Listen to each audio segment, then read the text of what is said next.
Marlo Anderson. Yes, we are suffering from Super Bowl blues. I'm thinking. Are we? I don't know. Did you stay up late for the game last night? Not really. No, Okay. actually, I slept through it. Wow. Yeah. You must have tuned out about halftime and decided it was done, pretty much. I kind of tuned out early. I just couldn't get into this year. Yeah, I get that. I really wasn't into it either. Yeah. So, but yeah. How was Lady Gaga? Pretty good. We'll get to her in just a little bit. Okay. But yeah, are you concerned that your job should be or could be replaced by a robot? Me? No. Well, maybe you should be. According to a report created by the University of Oxford, there's an over 90% chance that robots will take over jobs and this is a long list, so I want everybody to pay attention, masons, budget analysts, tax examiners, and collectors. That would be okay, actually, I think. If you're a tax collector, I'd be okay talking to a robot instead of a person. Yeah. Butchers, meat cutters, retail salespersons, geological and petroleum technicians.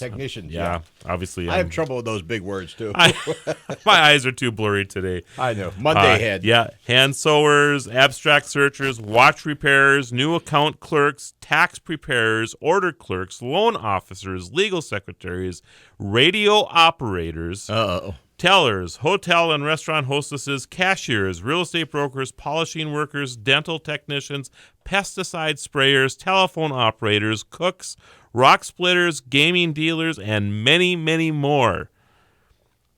It's a long list of potential for robots to take over things. Miss Metaverse will join us in the last half of the show to talk about this important topic. Jim? I had an uncle once. He passed away a couple of years ago. He was a fun guy, but he once predicted that there will come a time in our society when there are only very rich people who control everything and very poor people who control nothing. Yep.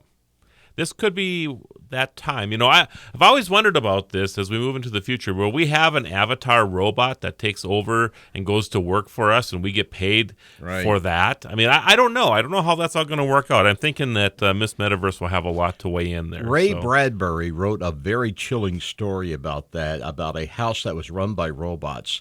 The end of the world had taken place. The bombs had fallen. Everybody got nuked. Okay. All the people were gone. But this one house, he described in very vivid detail how the robots in this one house kept everything going, despite the fact there was nobody there for it. Right. Yeah, it's interesting.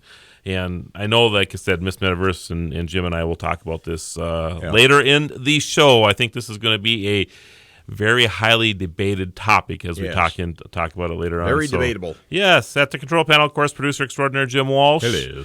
So I know we talked about it right away, but so you fell asleep halfway through, or? I fell asleep early on, actually. Okay, so you didn't see Lady Gaga? No, I didn't see Lady Gaga. I heard that she was okay. Yeah. She didn't do any weird, groundbreaking stuff, which may or may not be a good thing. I don't know. Yeah, I don't know either. No wardrobe malfunctions or exactly. None of that business. Yes. The one thing that's interesting, though, is the drone show part of it. I don't know if you... Yes, so if you missed it, you missed the drone show. 500 drones. They're called the Shooting Star drone, made by Intel. Right. And they have the ability to change lights. They're actually designed for visual shows. Excellent. And I don't know if you've seen, I took a video, I haven't shared it out yet, I need to get that to you, when we were at CES, about one person that was controlling all these drones there. I heard about it. They were doing the Macarena. They had little arms. And they were just drones kind of dancing. They were choreographed to this Macarena thing. So it was pretty cool. I'll have to share that with you sometime. Yeah. So that's kind of a take of this, except that, at nighttime they could do this. What's interesting, though, is that I don't think most people know this, but there was a ban on drones around the Super Bowl. Oh, yeah. 34.5-mile radius. I've heard about that. Yes. That actually makes sense for security reasons. And they could not do the performance live at the show. So everything that you've seen last night in front of Lady Gaga was actually pre-recorded. Even though it looked like it was live, it was actually pre-recorded about a week ago. Okay. So that they could comply to the no-fly zone, so to speak, above the Super Bowl. So, but amazing. They spelled out Intel in the sky with the circle around it. It was pretty cool, actually. And you're going to start seeing more and more. It wouldn't surprise me, actually, that there might be in the future where drones take the place of some fireworks. I could see that. I could too, because it's probably a lot safer. I was going to say, arguably, it'd be a lot safer. Yes. They're reusable. Yeah, exactly right. So in the long run, probably be a lot cheaper. Yeah. And you can just do so much more with them. But there is something about fireworks though too. I mean, there's Oh yeah. The visual You're appeal right. to that is cool, but I see that happening. But I also see the time when we used to, a lot of people used to put airplanes in the sky with the big banners behind them, running up and down beaches and stuff. You don't see that so much anymore. But this is going to take the place of that.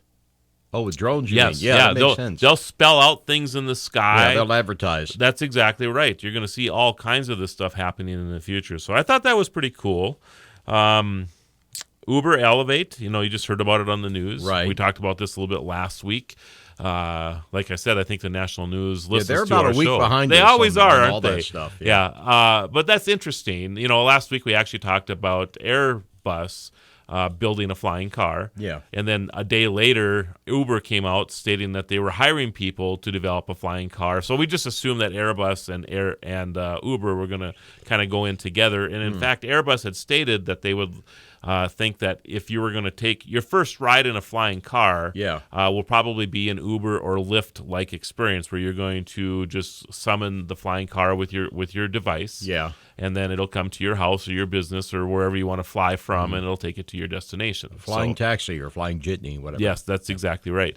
And that is very interesting to me. And I think, you think about what that's going to do in the future when, we talked about this last week, when you go to the car dealer, are you going to have a choice between a flying car, a self-driving car, or a regular car? And probably called the Classic, at that time, So it'll be interesting, actually. I know the company called eHang. I talk about them a lot. We were supposed to actually ride in their vehicle last month at CES. I thought you did. Well, because of weather, we were unable to. Right. Yep.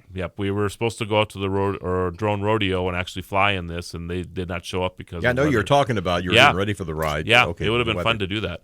But yeah, eHang, and they claim that they're going to have this vehicle out that will fly a person up to 300 pounds around, and the vehicle will cost about $15,000. And you can fly 28 miles an hour, and you just program it on your phone. So if you want to go down to have a pizza, you just program it in your flying car, and it does it autonomously. Well, $15,000 is actually pretty affordable in this day and age. I'm thinking if you're dropping $30,000 for a car, Yeah. $15,000 seems real reasonable to get you around town without any traffic lights or anything. I think that's pretty cool. So just saying. So yeah, we live in amazing times, Jim. Yes. In fact, it's transformable time. We live in interesting times, as the Chinese. Of course, they didn't mean it quite the same way. No, they did not. They meant it as a curse. May you live in interesting times. Yeah. So after the break here, we're going to be talking about the world's first laundry folding bot. I love it. We're going to talk about your hand becoming your new phone. And I'm not kidding, your hand will be your new phone. And Intel reveals a credit card size modular computer. Come on back, everybody. Right now, 12. News and Views with Joel Heitkamp. Weekdays on Super Talk 1270. Follow the Guru of Geek at Facebook.com/The Tech Ranch or Twitter at Guru of Geek or TheTechRanch.com. Here again is your Guru of Geek, Marlo Anderson. And we want to thank everybody who follows us on the Blueberry Network. We're also on the Tech Podcast Network. If it's tech, it's here. We're on the Roku, iTunes, Tuned In, and of course our own app, Radio Pub. So all kinds of places you can catch the show live while you're streaming. I guess you can stream the show live, of course, or catch it a little bit later on online as well. Yeah. So all kinds of places. In case you hear something, you want to just check it out again. That's always a good idea. Absolutely. Actually. You might be driving down the road and you can't take notes, so Yeah. highly encourage people to do that. So And we get them on. We're a little behind, but we do have yours from last week. Right. Your podcast. Yep. And we'll try to get this one up in a couple of days. Yeah, Next couple of Usually days. it's just a few days after the show. At the Super Talk 1270 website, Yep. supertalk1270.com. Exactly. Thanks, Jim. We were just talking about the drones at the Super Bowl last night. Yeah. And I had Which I slept right through. Yeah. I've had a couple people text me. And I'll tell you say the that last it thing was I pretty saw. The last thing I saw was when they brought Mr. Bush, the president, the older Mr. Bush. Yep. They brought him and Barbara out to do the coin toss. Okay. That is pretty much the last thing I saw before I nodded off. Oh. I actually caught the last half of the game, so I didn't catch the first half. I understand it was interesting because they came back from big time. They say some people claim it's the best Super Bowl ever because of the big comeback. Well, there was one in, I think it was 93 that was pretty good where they did go over overtime, and that's where the guy on the network news got it wrong because he said there had never been a Super Bowl before this that went to overtime. So that there was not had true. been one, right? Yes, there was one. I thought that too, actually. I think it was double. If I recall correctly, it was double overtime. I'll look it up. It was like 93, I think, is when it happened. Interesting, yeah. But anyway, so we were just talking about that. We're going to get into a little bit about robots and things. So first one that I have is the world's first laundry folding robot. I love it. So it looks like a chest of drawers is what it looks like. There's like 3 components or compartments on this thing, and you put your clothes in the top one, and you come back a little bit later, and they're all folded nice and neat. I love it. Isn't that cool? I could use that. I could use it, actually, I've never too. been able to fold clothes. You know, Alice, my wife, is a master at it, but I cannot. My wife, too. I cannot fold clothes, so I have no idea what this is going to cost. You can actually pre-order them starting in March, and you'll be able to have the first generation of this robot that folds clothes. I love it. I wonder how many like dry cleaners and those type of places will snap these things up too. I would think so. I've seen, how much are they? Do we know? I don't know yet. Okay. You know, I was trying to figure it out on the website today. They don't have a price yet. So, but I've seen some of these places that have kind of these arms that they help fold clothes, but I don't think they finish the whole job. They just kind of start it for you. Mm-hmm. So yeah, this should be fun. Everybody, your shirt every day now, Jim, will always be nicely folded and pressed. So yeah, that's cool stuff. So when I do this, I'm not very good at it, but when I go like this, what am I doing? You're making the gesture like you're answering an invisible phone. That's right. So if I was in a crowd of people and if I did that to you, you would think that I want you to pick up my telephone and call me and call you. Right. Okay. Right. Okay. So there's a company called Signal, SGNL, and they're making phone calls that you can make, or a phone device that you can basically turn your fingertips into your phone. Oh, okay. So you wear it like a watch. In fact, they have a watch adapter. So if you wear a watch right now, this thing clips onto your watch. And when you make that gesture with your hand, it will actually activate the phone to call. That cowabunga kind of gesture. And you talk into your little finger and you say, call Jim, and bang, it'll actually, if you have voice activation on your phone, it will actually call you. Amazing. I think it's pretty cool, like too. It. So I just think it's so great that you can actually just use your fingers and just go, hey, call Jim. And the next thing you know, you're actually talking into your finger. Remember the first time you ran into somebody that was using a Bluetooth headset and they looked like they were talking to themselves? Yeah, they're walking down the street talking to themselves, and I'm kind of giving them a very wide berth on the sidewalk. So you remember the first experience? Oh, yeah.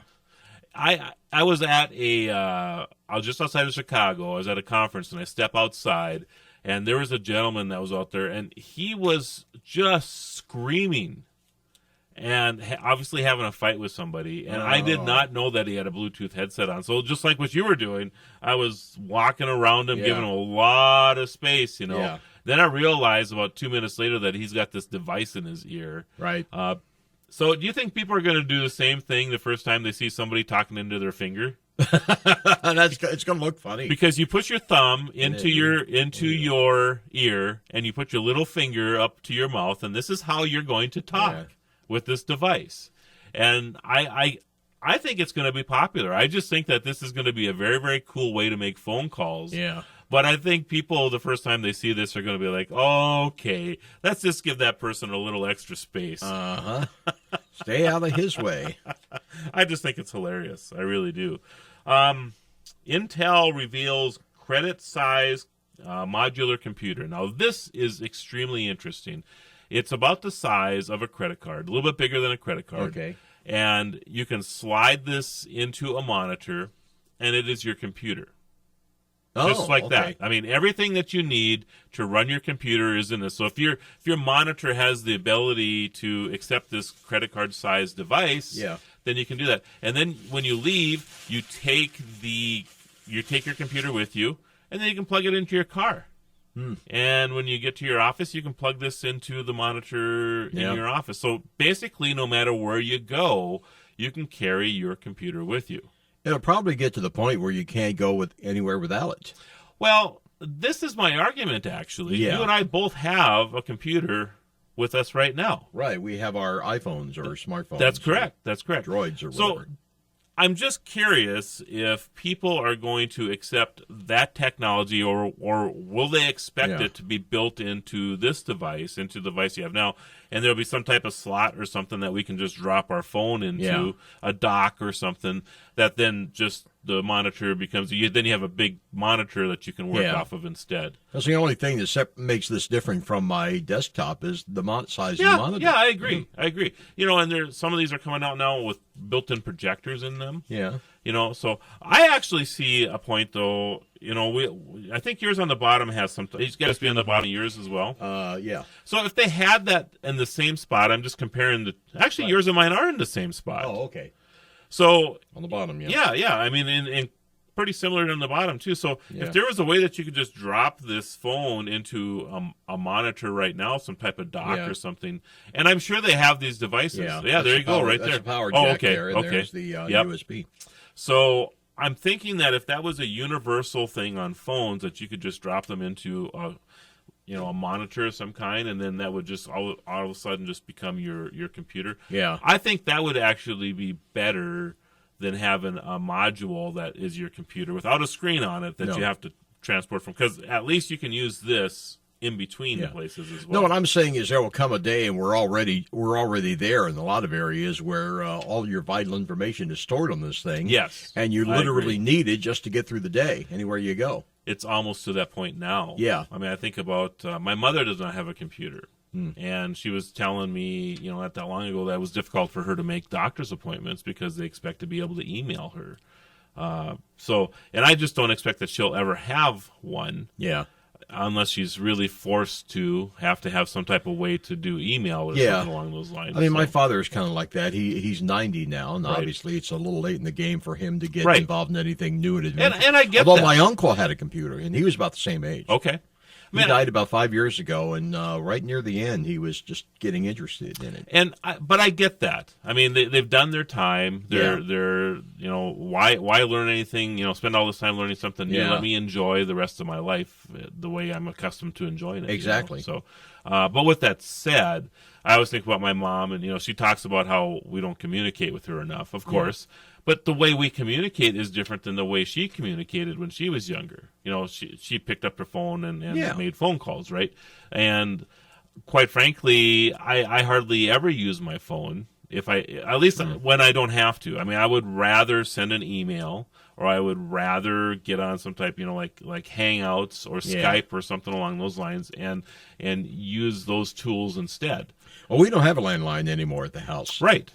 Because all we'd ever get was, people asking about bills and whatnot. Yeah, telemarketers. Telemarketers, right. Have you heard about this new thing? People calling up and saying, "Can you hear me?" So if you say yes, what happens? They record you saying yes, and they use that to buy something in your name. Okay. Using your, they call you back and they say, "You owe us money for this." And I say, "I never bought this." And they says, "Well, we got the recording of you saying yes." Right. So if somebody calls you and says, "Can you hear me?" don't respond to it. Right, just hang up. Yeah, because it's just a scam. Yeah. There's always scams. Always scams. Always something. Apparently, this is making the rounds locally right now. Yeah, it's kind of crazy. So, you haven't got the call yet? No. Okay. So if you said anything else, you mean like something obscene? You could do, whatever. You could do something stupid or whatever. All right. Throw a non sequitur at him. Rutabaga. You have to tell you my story about rutabaga sometime. You have to actually say yes for this to work, I'm assuming. Exactly. Yeah. So you could say anything else you wanted to. So they say, "Can you hear me?" You just hang it. Don't say anything. Don't say no. Yeah. I would say no, and then have them scream louder at you. "Oh, no, I can't hear you." Of course, they'll probably figure out a way to use that too. They might. Say, "Well, you bought it. I asked if you were going to turn it down, and you said no." Yeah. So just hang up on them, everybody. Exactly. All right, everybody. After the break, Miss Metaverse will be joining us. We'll be talking about how robots are going to displace us in the workforce. Oh boy. You want to hang into this, or you want to tune into this, I should say. Come on back, everybody. Right now, 12. Dave Ramsey is heard here. Super Talk 1270.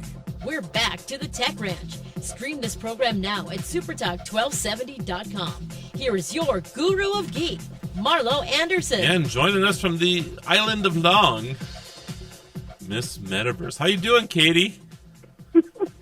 I'm doing well, Marla. How are you doing? Doing fine, too. You like how we introduce you all the time, don't you? Always, always. Oh, yeah. The island of Long. So, anyway, did you watch the game last night as well? Oh, I did not. I completely banned myself from watching the Super Bowl. I said I wasn't going to do it. I got a lot of work done, and it felt amazing. But I did hear about the drones. How was it?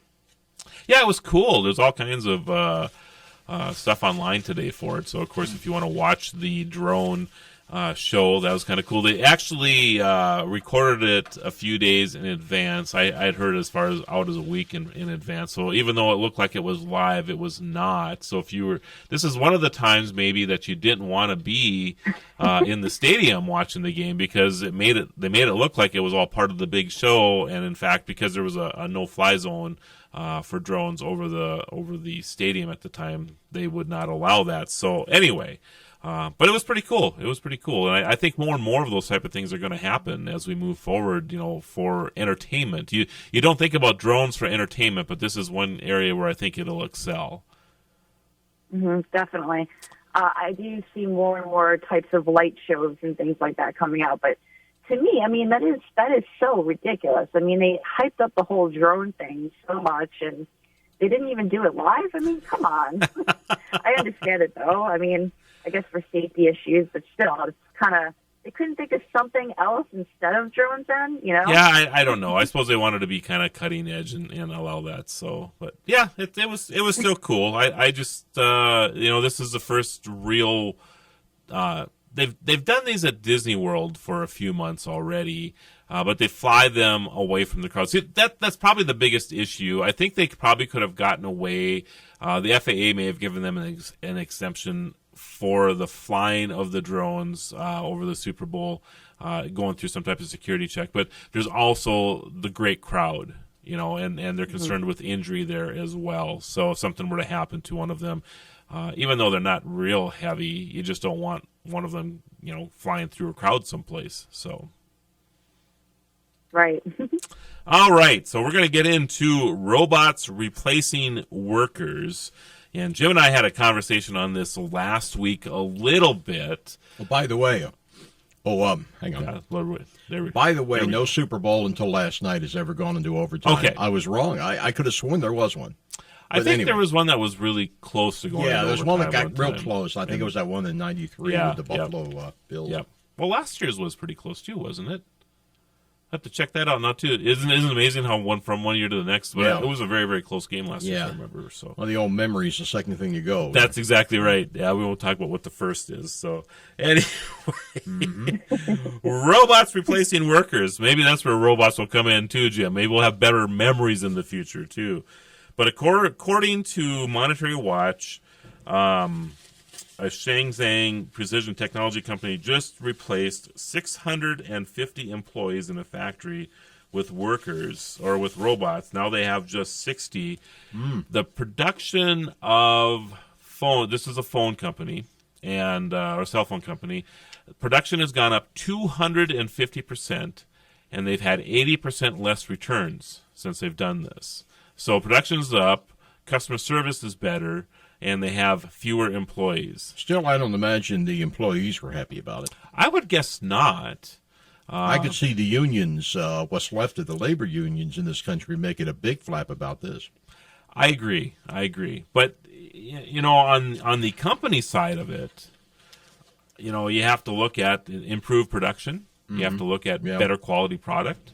So it's really kind of a tough thing. And I think if you're going to be in any of these industries that we'll get into in a little bit, especially if you're going to be going into these, a person should maybe be rethinking a little bit about maybe the degree that you're going to be getting, or if you're somebody like our age, Jim, where, is the job you have going to be, are you going to be displaced because of a robot? And what do you do at that point? Yeah.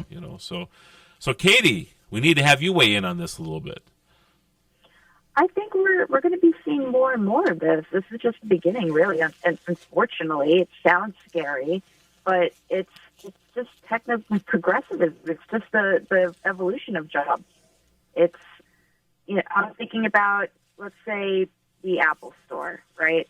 You think about the Apple Store. It's full of employees. You walk in there, and then you have, all the staff wearing their blue shirts. You go up to the Genius Bar, you get a bunch of guys standing around there waiting to help you with whatever you need with your phones or your tablets or whatever.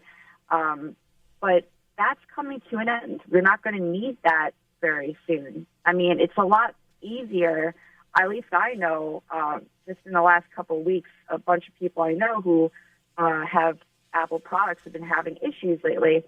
And myself included, I had to get my phone fixed, and I had a couple of friends who had to get their phones fixed as well.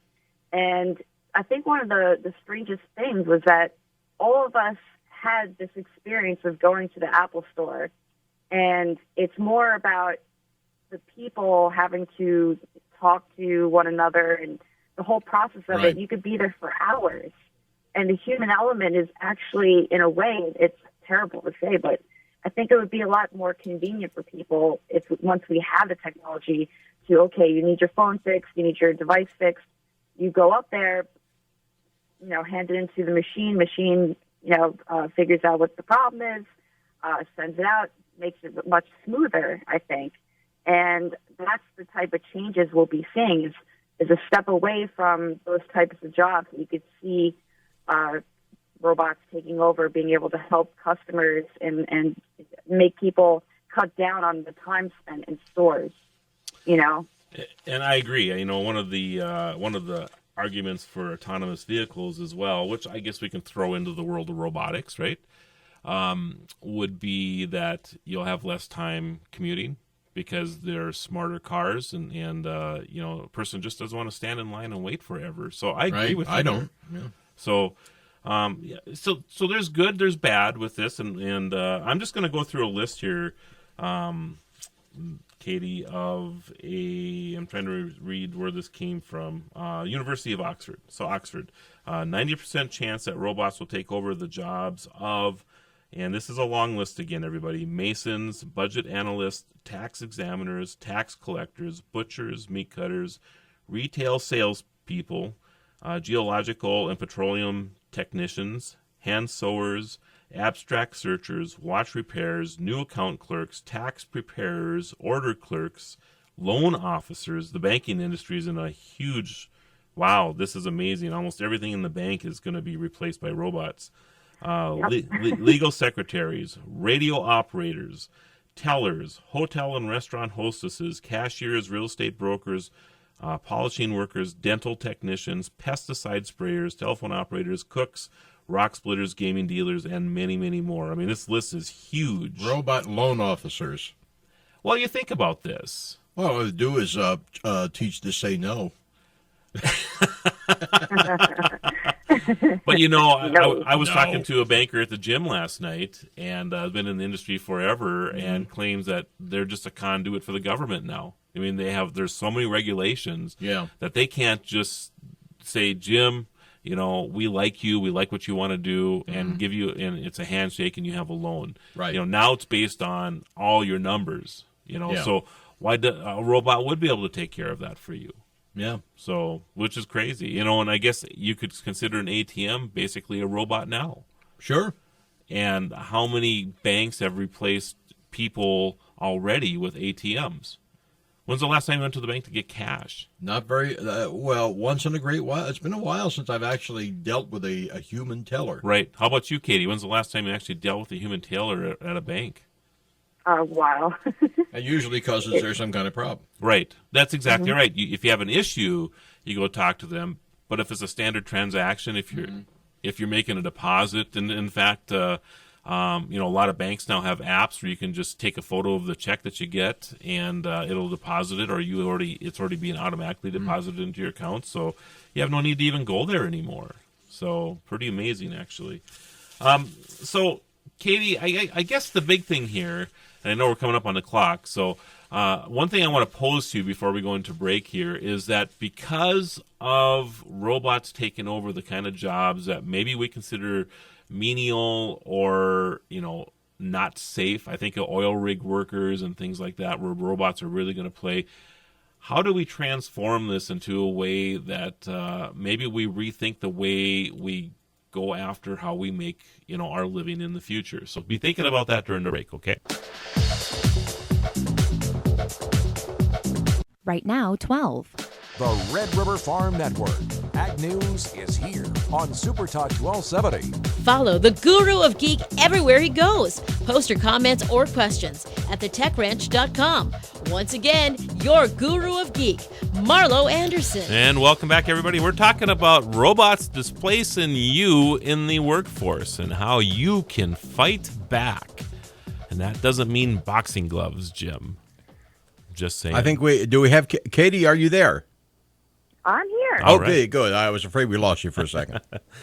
So I posed a question to Katie about how we can maybe fight back, maybe rethink the way that we go into the job market, or if you're maybe midway through your career and you're in banking, maybe you need to be thinking about what you're going to do to make a living a little bit later on. So Katie, what are your ideas? I mean, how can a person readjust to maybe the new era of technology that's coming at us? Okay, so I think the biggest thing to keep in mind is that we're really kind of going through different stages of evolution in our jobs, because right now the way that we look at jobs is that being an entrepreneur is becoming the new rock star. So you see so many people that are looking up to, marketing geniuses, entrepreneurs, Elon Musk, people like that. So that's a big driving force. But this is changing because now I believe it's only around 34% of jobs in the United States are freelance jobs. And that's only going to keep on changing. So we're going to see freelance jobs or working for yourself become the new norm. And also, there's another futurist named Gerd Leonhard. He came out with a really good book. It's called Technology versus Humanity. And it came out, I think, a couple months ago, actually. It's on Amazon. Anyway, so in the book, he says that although, this is a doom and gloom, it's not all doom and gloom, but basically this is a wake-up call, knowing about technological unemployment, that basically you can learn a lot of different skills that will help. So that's why you see things like STEM education in schools, and also there's programs even adults can take, which STEM, for those who don't know, it means science, technology, engineering, and math. So you see more and more people learning about science, learning about things like 3D printing, learning about even solar companies, being able to learn about energy regeneration, things like that. And we're going to be seeing more and more types of jobs in robotics, AI, coding is going to be huge. And the biggest thing to know in the difference between younger generations and older generations is that the younger generations grew up online. They're digital natives. So they have, YouTube to learn from.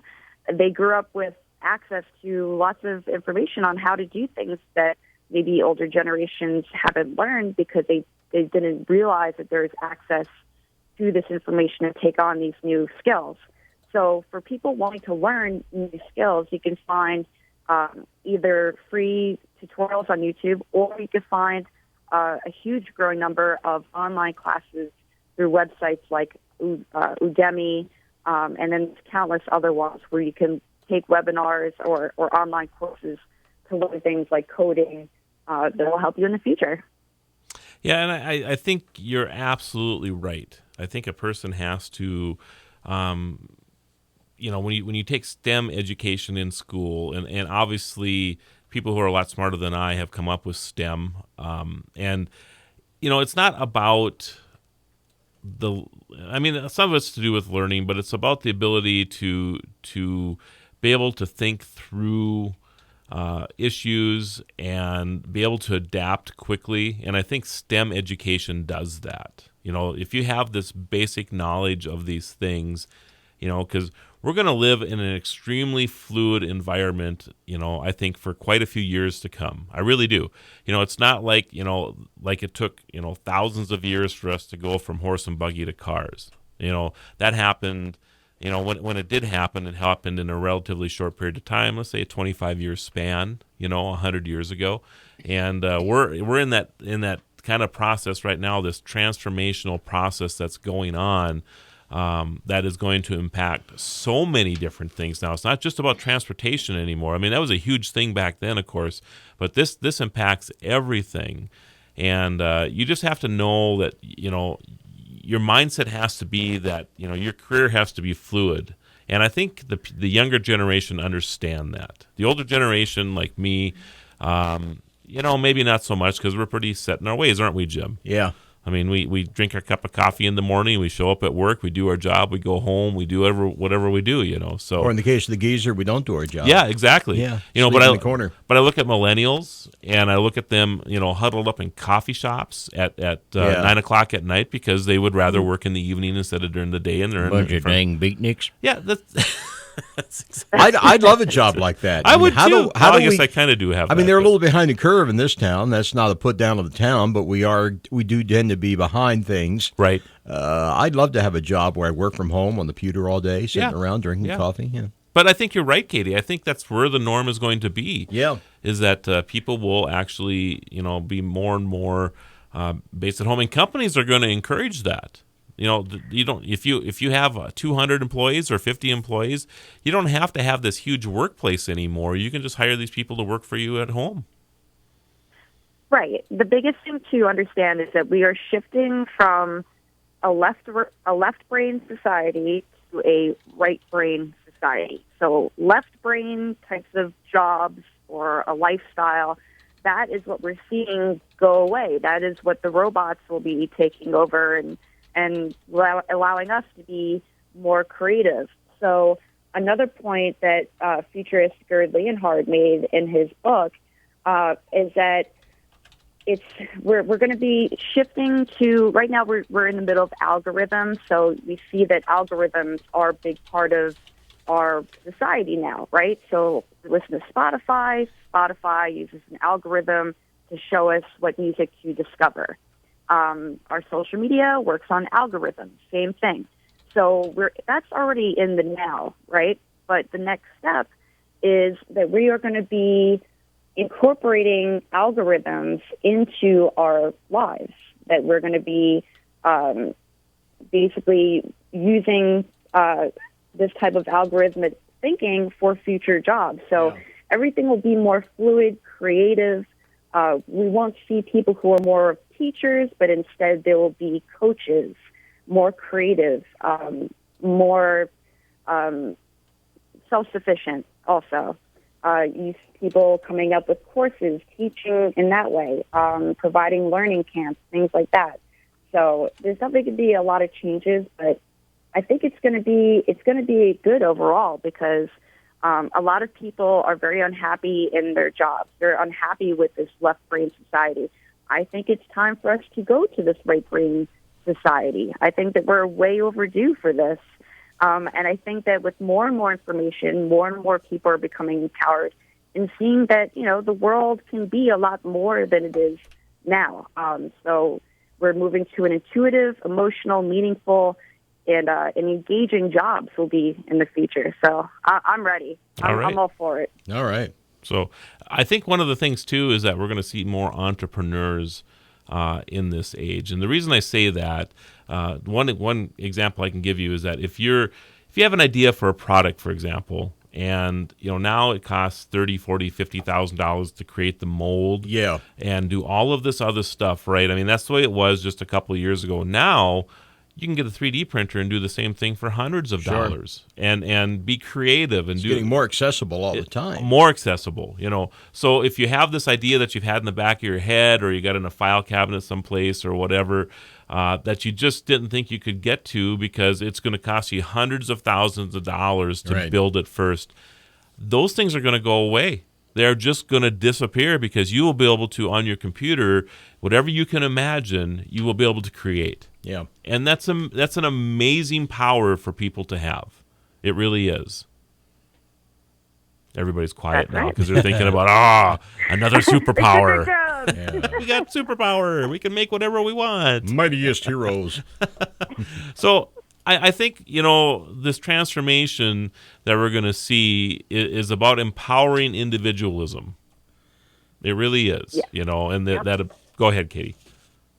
Absolutely. It's going to be an empowered individualism. We're going to be our own bosses. We're going to be creative.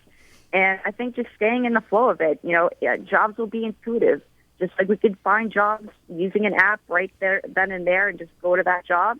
It's going to be more and more fluid. So, just learn new skills, be open to the future, and don't feel doom and gloom about it because it's going to be good. And I'm excited.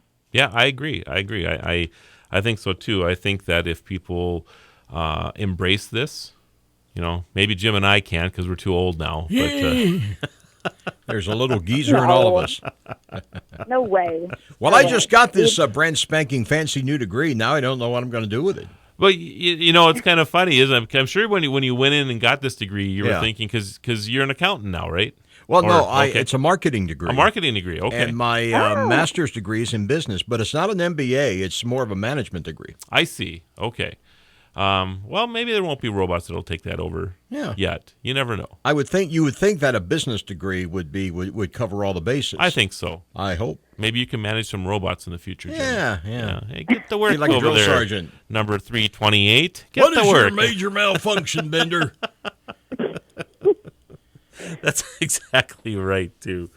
We're making fun of this, but we highly encourage people to get out and investigate and make sure that if you're doing a career choice, to investigate what's coming at us in the future because you might not want to get into banking right now. I'm just saying. So, Katie, it's a pleasure as always. Thank you. Thanks, Jim. Thank you, sir. Thanks to Tech Geezer. We'll see everybody next week.